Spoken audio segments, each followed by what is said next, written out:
რა თქმა უნდა, ეს არ გავრცელდება მხოლოდ ერთ და ორ პარტიაზე, სრულ სიას გაეცნობით, როდესაც არჩეული შევა საკონსტიტუციო სასამართლოში და ეს მოხდება ძალიან მალე. ირაკლი კობახიძე პოლიტიკაში ასაკრძალ პირთა სიას ამზადებს. მალე ქართული ოცნება ძირითად ოპოზიციურ პარტიებს გააუქმებს და მათთან ერთად პოლიტიკაში ყოფნასაც კი აუგრძალავს ყველას, ვისი არსებობაც დისკომფორტს უქმნის. სია სავარაუდოდ გრძელი იქნება. პრინციპი არის შემდეგი.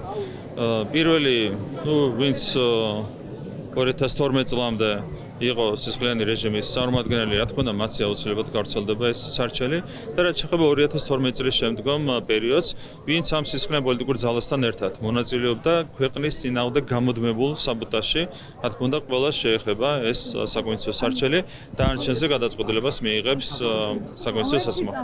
მაგალითად, ვინც არ იყო 2012 წლამდე და შემდგომ სხვა პარტიაში იყო.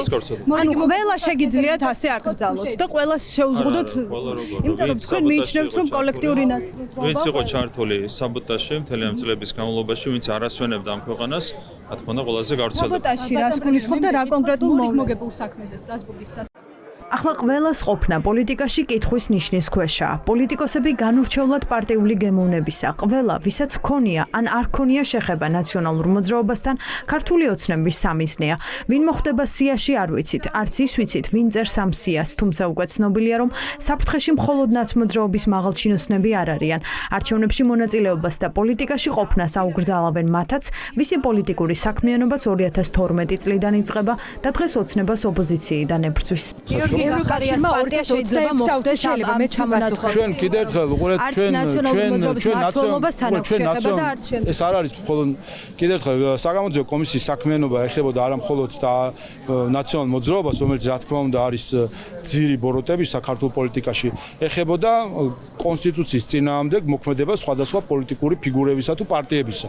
ამიტომ საუბარი არის არა ნაციონალურ მოძრაობასა და ვიღაცებზე, არამედ საუბარი არის ნაციონალურ მოძრაობაზე და სხვა ქვეყნის კონსტიტუციის წინააღმდეგ მოქმედ პოლიტიკურ პარტიებზე.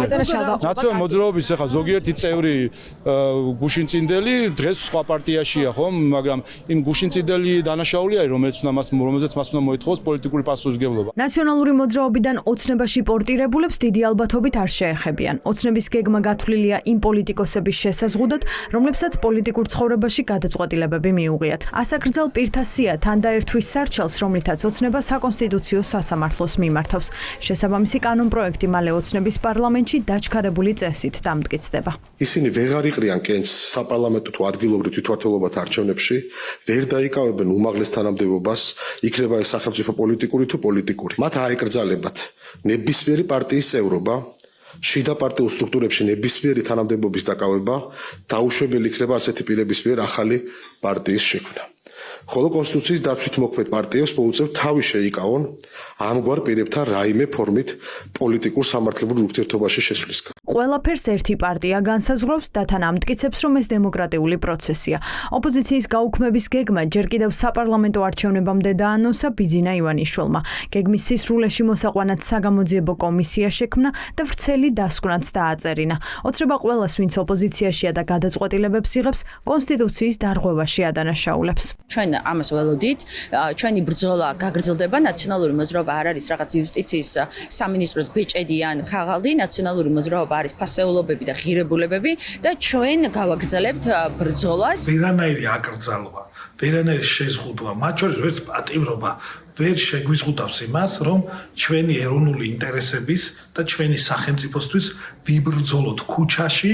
ასე ასრულებს ივანიშვილის პარტია დაპირებას, რომელსაც 13 წლის წინ დებდა. თუმცა ოცნების მიზანი რომ ყველას გაქრობა, მაშინ გამოჩნდა, როცა საგამოძიებო კომისიას უფლებამოსილება გაუფართოვა და ნაციონალური მოძრაობის გარდა იმ პარტიების საქმიანობის შესწავლა დაავალა, რომლებსაც წინა ხელისუფლებასთან შეხება არ ჰქონიათ. ასე მოხვდნენ მათ სამიზნეში პარტია ლელო და გახარიას გუნდი. ესენი ხვდებიან, რომ სხვა გზა არ აქვს და გადადიან რეპრესიებზე და ცდილობენ როგორც პოლიტიკური პარტიების, ისევე ყველას და ყველაფრის აკრძალვას, რაც პირდაპირ კავშირშია რუსეთთან და ისინი მოქმედებენ ისე, როგორც მოქმედებს მათი მასწავლებელი. მათ რომ ნაციონალური მოძრაობის აკრძალვას რომლებოდათ 13 წელი ჰქონდათ ამისთვის.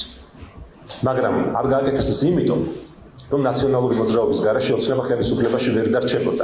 მიიყვანს თუ არა ქართული ოცნება ამ გეგმას ბოლომდე არ ვიცით, თუმცა ფაქტია, რომ მუქარები გააქტიურდა და სავარაუდოა, რომ პროცესიც დაჩქარდება. და ანონსებულია, რომ სარჩელი სასამართლოში ამ თვის ბოლომდე შევა.